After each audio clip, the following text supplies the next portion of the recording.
Well, here we are back again, Stewart Dalby and I'm Keith Hayes.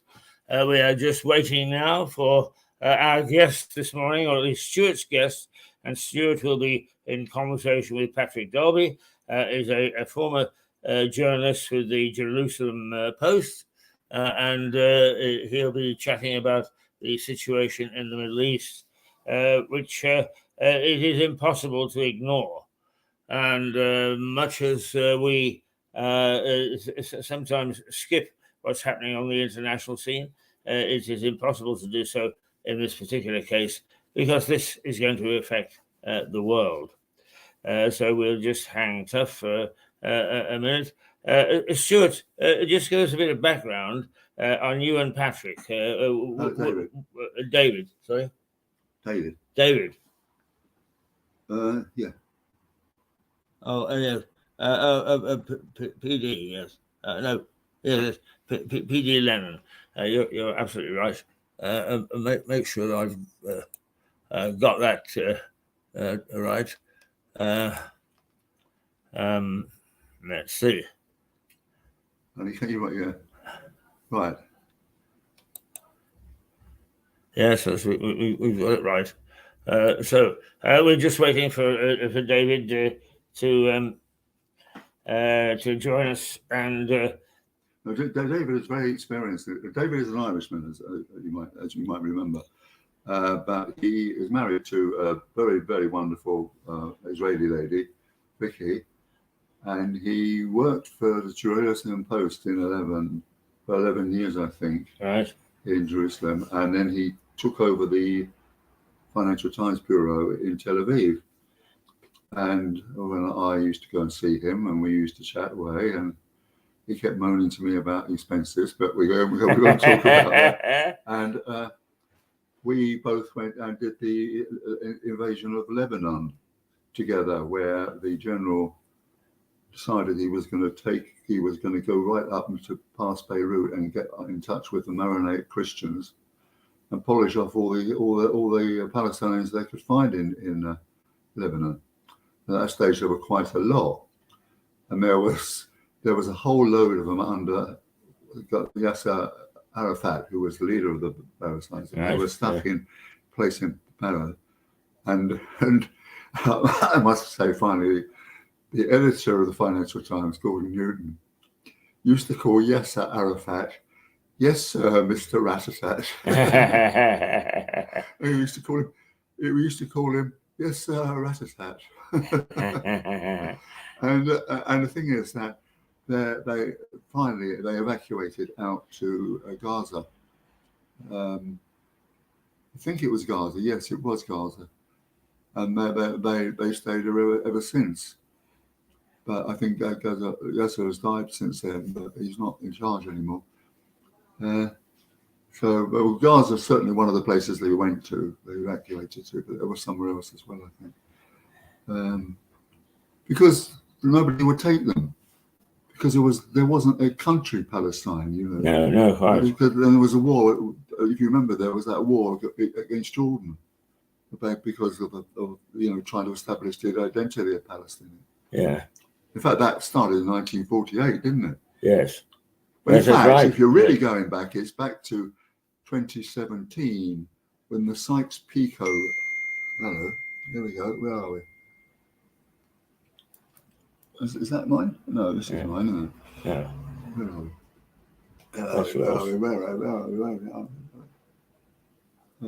Oh, no, something else now. Somebody's in Taylor, okay. Lib Dems. Oh. Good. Okay, well, we're now waiting for Stewart's guest this morning. Did we get it right? You sure we got it? Yeah. Yes, I copied it down from him, and it's gone, and it hasn't bounced back. So, I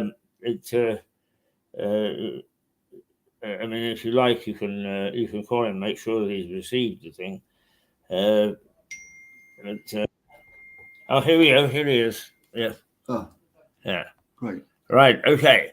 Right. Here is as if by magic. Good morning, David. How are you? Good morning. Good, sirs. You all look very cold. It is, isn't it? After we had this Indian summer, I don't know whether we're allowed to say that anymore, but to hell with it. This Indian summer, it has gone rather chilly. Now, I'm going to sort of take me out of the equation, as it were. There you are. There's Stewart, and you can have a good conversation because the two of you are the experts. Right, David, Keith here, who runs the Mirador Television, he has actually given you a very, very good profile so far. No, David, let's, for the viewers, say David is a friend and colleague of mine from FT days, and he is an absolute person to talk about this Hamas and Israel because his wife is Israeli, and David was working for the Jerusalem Post for some years, and then he became bureau chief for the Financial Times in Tel Aviv, and we did actually do the invasion of Lebanon together. We didn't actually do the invasion of Lebanon. Sorry? We didn't actually do the invasion of Lebanon. There were other people who did the invasion. We reported on it. That's exactly, yeah. But David, who was the general that led that? What was he? Ariel Sharon. Arafat. Sharon. No, Sharon. Siobhan, how do you spell it? Sharon. Ariel Sharon. Sharon, yes. Sharon. Yes, he was the one-eyed guy, was he not? Yeah. No, that was Diane. Diane. All right, now. You see the ignorance that he's billowing. That's why an expert like you is good to have on. Dave, as I regard it, wasn't it when we got up to Beirut, there was they're just trying to get rid of the Palestinians because they didn't like them or whatever. That's right. Yeah. And so, where did they go? Did they go down to Gaza? No, they went to Tunis. Tunis, that's right. Oh, yeah. Yeah. Anyway, I was just telling our viewers, that the editor of the Financial Times used to call Yasser Arafat, yes, sir, Ratatat, Mr. Yes, sir, Ratatat. Anyway, so they went. Good to have an expert, eh? No, quite. No, but but no, let's then go back and say, what exactly is Hamas? Now, according to all of the papers now, you will correct us if we're wrong. Hamas is it claims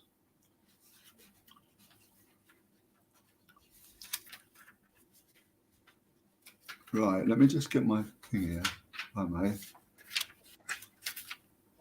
Right. According to the public prints here, Hamas is a Islamic Sunni resistance movement, a military group, Sunni militant, in charge of Gaza and management of Gaza. Now, I think the word resistance means terrorism, doesn't it? Does it? Hamas is a Islamic resistance movement. Does that mean it's a terrorist movement? Well, you have to start with your question of what's a guerrilla, what's a terrorist, what's a freedom fighter, what's it, everybody has their own, one man's freedom fighter is another man's terrorist. And some resistance movements use methods of terrorism, such as we saw just now, which is slaughtering people, wholesale, civilians and so on. So yes, it certainly engages in terrorist activity. So, and also, what is their absolute aim? It says here, well, let's think. Celebrate. Oh, God. Right. The aim of the Charter of the Hamas calls for establishing an Islamic state and an Islamic Palestinian state in place of Israel. So establishing Israel says Islamic Palestinian state that will take place of Israel. Is that what their goal is, do you think? That's what they say. Yeah. I'm not sure. Yeah. So what we've got as far as that we have got a terrorist group within the wider Palestinian family, if you see what I mean. Because not all Palestinians want to have been terrorists, do they? So this is a separate group within the Palestinian family, isn't it? Yeah, there's several groups. I mean, you have the PLO or Fatah, as they're called, who basically they rule in the West Bank. Yeah. Hamas are their actually opponents. They've been fighting against each other, if not with weapons, at least they've been fighting against each other for control of the Palestinian world. And Hamas has been the most militant and ongoing, whereas the other one, Fatah, were willing to sit down and try and work out some peaceful solutions. If the word but peace, Hamas has said publicly that they attacked Israel because of the way that Israel treats women and what they've done against the Al-Aqsa mosque, where they've rubbished it, apparently. Does that seem a big reason for actually coming out of the Palestinian family and actually start killing off as many Israelis as they can find? I don't think there's any justification for killing off as many Israeli civilians as they can find. They certainly there's been a lot of trouble over Al-Aqsa Mosque, which is the third holiest shrine in the Islamic world and is in Jerusalem and is the source of much friction between Jewish religious extremists and Muslims who believe it's theirs, and they've ruled it for hundreds of years, or they've been in charge of it. So recently, there's been a lot of struggles and fighting over it. I don't know about the thing about the women. I didn't hear that one before, that they did it. But I thought they did the attack because of Aqsa and because of the ongoing killings in the West Bank. Yeah. Well, let's switch over to Israel now itself. Now, we have to tell viewers that the whole thing about Israel and Hamas goes back to the Holocaust, the Second World War, where a lot of Jews were killed and a lot of Jews weren't killed, and a lot of those found their way to America.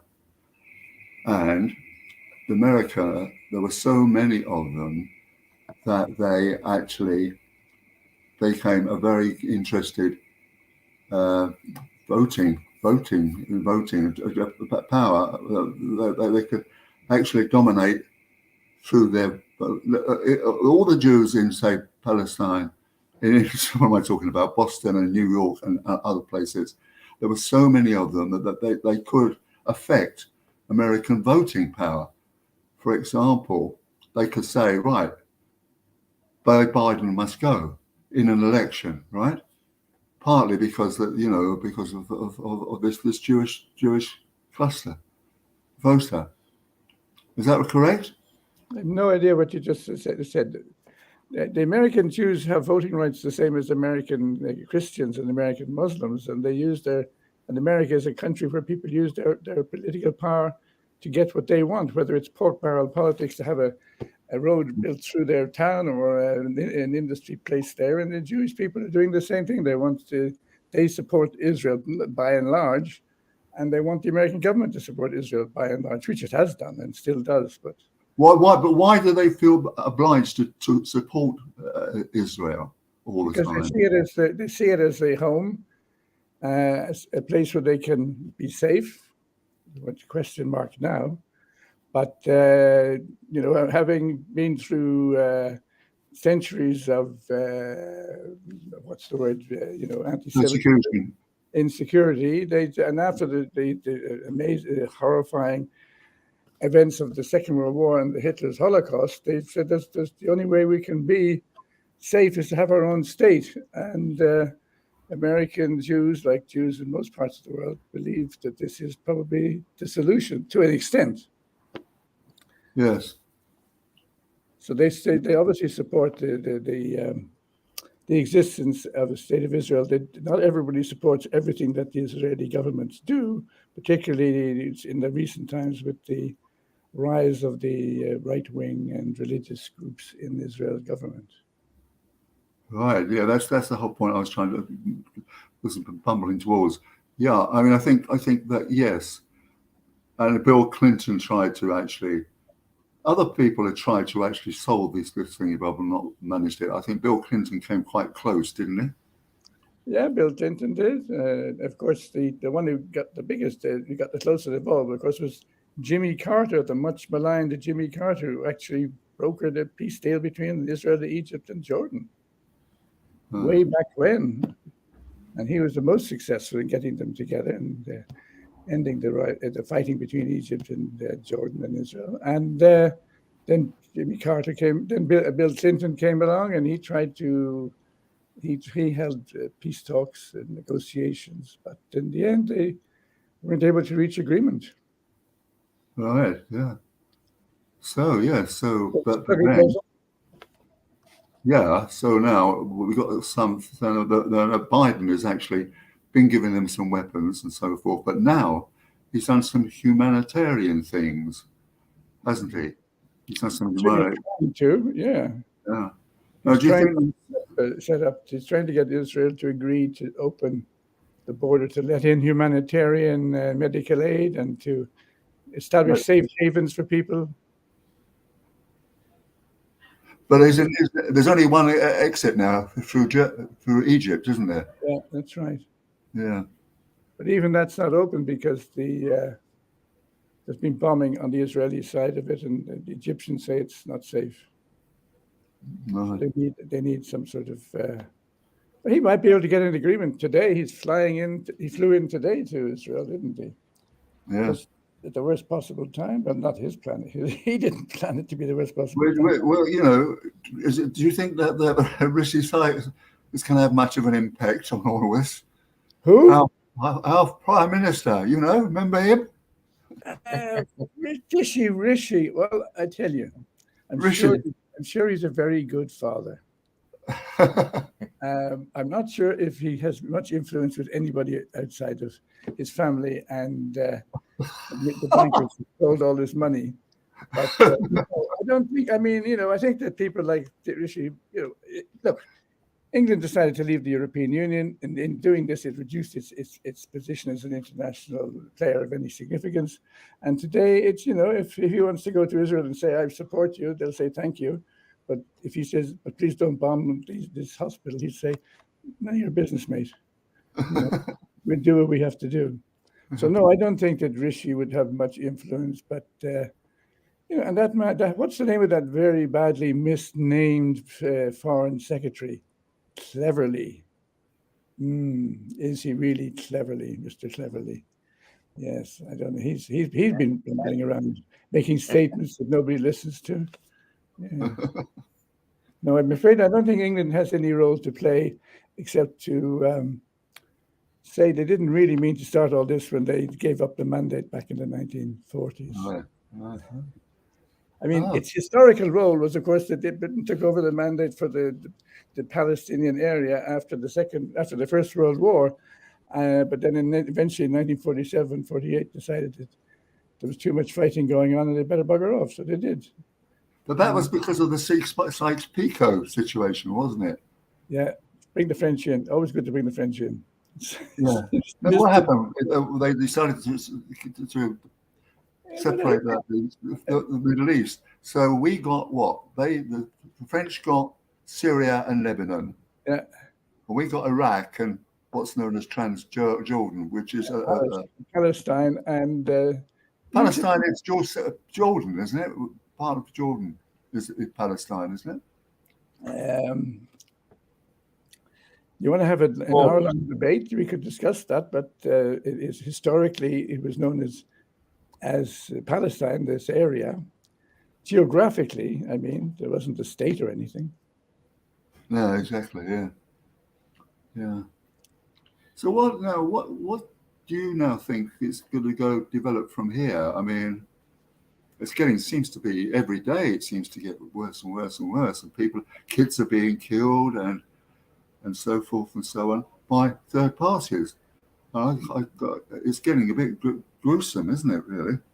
I think it's the worst. I was just thinking today, when you and I were in the region and covering affairs there seemed to be more sort of parameters and borders to things like that. There was a war in Lebanon in 1982, and we were involved not in starting it, but trying to keep alive. And so there was you knew it had parameters, and it didn't go any further. But today the concern is that the fighting in Gaza is going to drag in the Lebanese, Hezbollah, Iran, who knows what, and that's the real worry. That, this is going to turn into. Well, what is Hezbollah? What is it? There's Sunni Muslims, and what's the other Muslims? Shiite. Yeah, that's right. Yeah. And they Hezbollah comes from Iran, doesn't it? Yeah. Yeah. Yeah.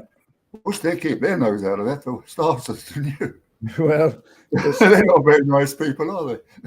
Well, this is the thing. This is the big worry, that the whole thing is going to expand beyond the borders of Israel and Palestine. The whole region, yeah. The whole region. And this is what presumably Mr. Biden is hoping to achieve. But, he may be the paymaster, but is he actually do the Israelis listen to him, or do they just say yes, sir, and as soon as he leaves, go off and do their own thing? I think I remember back in 1982, it was Secretary of State Alexander Haig, himself a military man. Yeah. He visited Israel in 1982 when there was a threatened explosion between Israel and Lebanon. And as soon as he left, the Israelis took what he'd said as a green light, and then they went to Lebanon. I mean, Eric Sharon was very keen to go into Lebanon and clear out the Palestinians and the terrorists and Hezbollah and everything. But back in those days, David, back in those days, do you remember during the invasion of Lebanon that we all came up there and there was to join up with the Maronite Christians, weren't we? That's right. And then, but I don't think Sharon wanted to go right up to Beirut. So the Maronite Christians in Beirut, they went into Sabra and Shabla, what was it? Sabra and Shatila, and they massacred what? The Palestinians in the refugee camp, yeah. Yeah, the refugee camps for the Palestinians, yeah.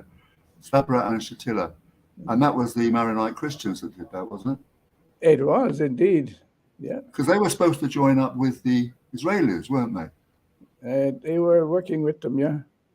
Yeah, but Sharon didn't quite get up to Beirut. He came up to Matala, Sidon, and then decided he's had enough. The Maronite Christians could do it because they're very, very right wing, aren't they? The thing is that you'd want to have your wits about you to keep up with all the changing permutations and whatnot of who's with whom and who's doing this today and tomorrow. But at the moment, as I said, I think that the biggest danger is that this could spread. There are certain parties who'd love to get a war going with Iran. There's certain parties who would not like to see a war going with Iran. And I mean, this is one of the things that Biden is saying now, this has got to be contained. Because the Israeli anger and beyond anger at the attack 2 weeks ago that killed all these people on the border in the border villages. I mean, they have to do something. They have to get some sort of revenge. They have to get something. They just don't want this to keep going on. But on the other hand,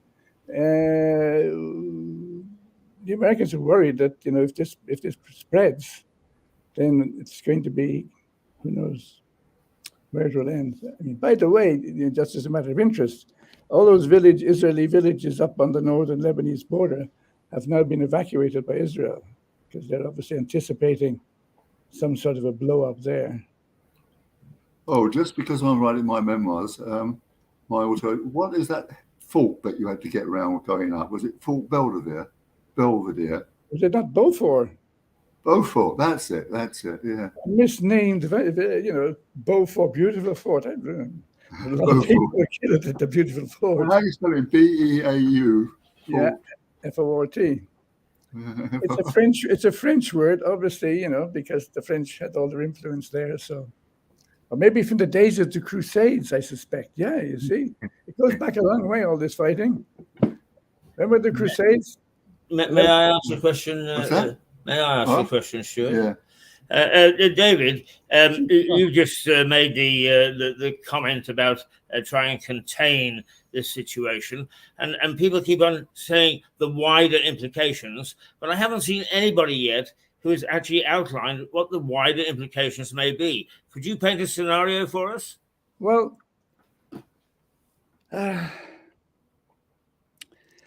as you know, there's a division between the two Muslim sects, the Shiites and the Sunnis, and on one side you've got the Saudis, on the other side you've got the Iranians, and they are fighting against each other for control of the region. And on one side you have the Americans backing the Saudis, such lovely people, and on the other side we don't know who's backing the Iranians. I suppose. Maybe the Russians to a limited extent, and the worry is that the other powers will be drawn in, that the conflict will begin to spread, and then you'll get the Saudis piling in, and the Iranians piling in, and then the Americans piling in, and then the Russians piling in, and boom. And the biggest problem, of course, is all these people have very dangerous weapons, some of which are actually called nuclear weapons. And, where do you go with that? So the danger, the worry is about it not being contained, and it's a serious worry. And Joe Biden has got on a plane yesterday to fly to an area which is in flames at the moment. Pretty unusual for an American president to sort of fly into a danger zone like that. Yeah. And before he got off before his plane even took off, the Arabs canceled their meetings with him because they said that this hospital bombing, there's no point in having a meeting unless he can stop the war first. Well, so you're saying that it could become a global conflict. Well, a global in the same sense as we talked about, the World War, where World War I is as a world war, which in fact was just a bunch of European, aristocrats fighting each other, but. A world war would imply more, but certainly a Middle Eastern regional war, yeah. I don't think the Chinese are going to get involved. I don't think the Indians are going to get involved. I don't think the South Americans or the Africans are going to get involved. So, it'll be the cockpit, the Middle Eastern cockpit again. Yeah. But people outside on the periphery could get sucked in, and then quien sabe, as they say. Yeah. Yeah, thanks. Because I think that this expansion, but few commentators, in some of the major publications and on the BBC, etc., have quite explained it. But I think that you were very succinct, and I understand now much more what the implications are. Thank you. You're more than welcome. I hope that none of this comes to pass. Yeah, this will be on YouTube. You can get the video, can't you? Can't David get the video? Oh, yes. This is going out on YouTube as we speak, and it will stay there. Yeah. Yeah, David. Yes. Did you hear that? I did. It's terrifying. Yes. If I may, one more question, because I posed this to Stewart earlier. It is said that a cockroach can't get across that border between Gaza and Israel, and yet a rather well-organized Hamas assault took place against one of the most sophisticated intelligence services, and for that matter, armed forces in the world. How did that happen? I'll tell you something. That's a question they're asking themselves in Tel Aviv and in the military command. How did it happen? How was it possible? What on earth were they doing? It would appear that the Hamas people who came across were flabbergasted to find that there was nobody there, and they just sort of kept going. And then, they started slaughtering people left, right, and center. But I think they were astonished that there was no resistance. How did it happen? It happened because of hubris, and you can look that up in your dictionaries, guys. hubris.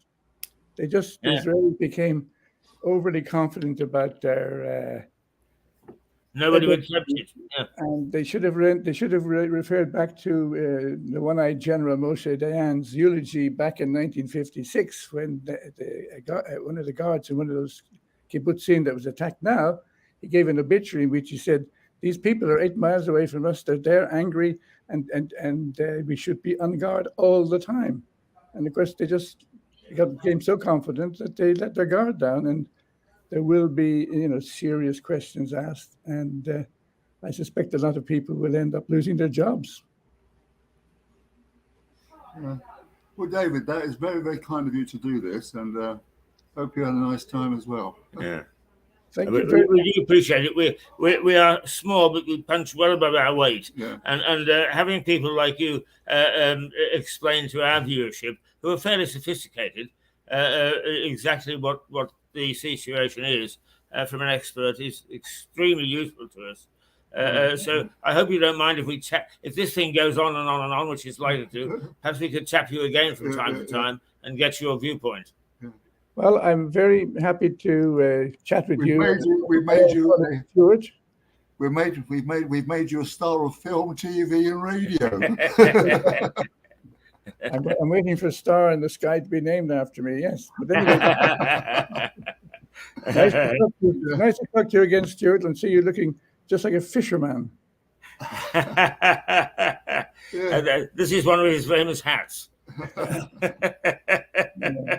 listen, let's just hope that somebody can defuse this or contain this situation, because it is very serious. Yes.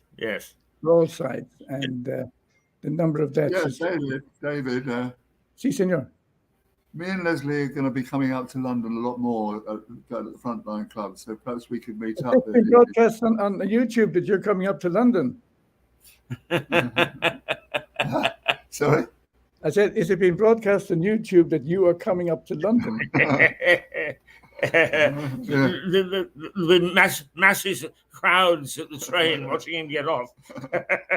There'll be hordes out in the streets to wave to the YouTube, waving Mirador flags. And what's happened to those houses in Dublin that you were trying to sort out? All is well. All is well. All is well. It was all settled over a pint of Guinness. And so it could be. David, thank you for joining us. Very, very kind of you. And as I say, perhaps if you don't mind us tapping you once in a while, just particularly if this situation does get more complicated, I think it is vitally important that the average citizen understands the issues and the background as to what might happen and why it's happening and what has happened in the past that spurs this on. Yeah, well, David, give my best to Vicky when you go back. I will. And I hope to see you soon. Inshallah. Yes, indeed. Inshallah. You know what that means, don't it? Goodbye? No, inshallah means if God willing. Right. God willing. Yes. An old friend of mine, an Irish friend of mine would say, if the Lord spares us. David, thank you very much. All the best, God. Take care. Bye. Right, Stuart, thank you for getting David on, because it's given us a good view of what's going on. Well, he was very clear, wasn't he? Yeah. Indeed. We'll just check to make sure that that we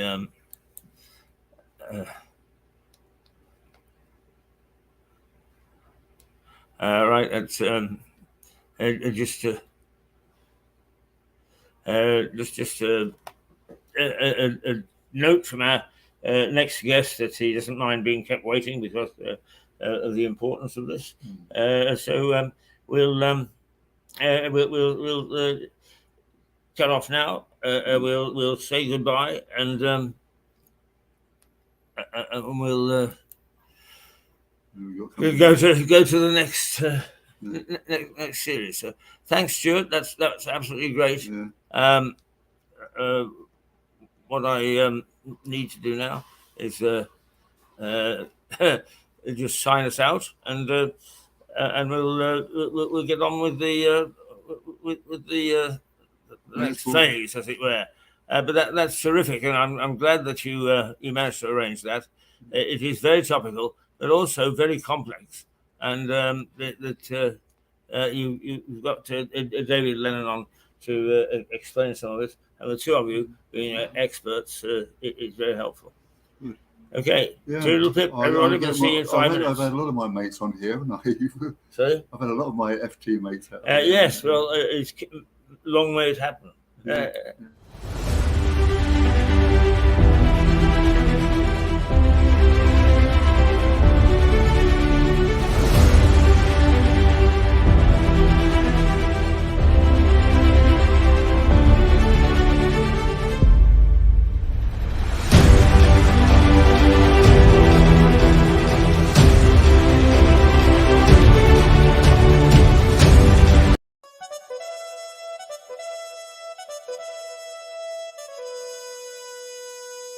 Thank you.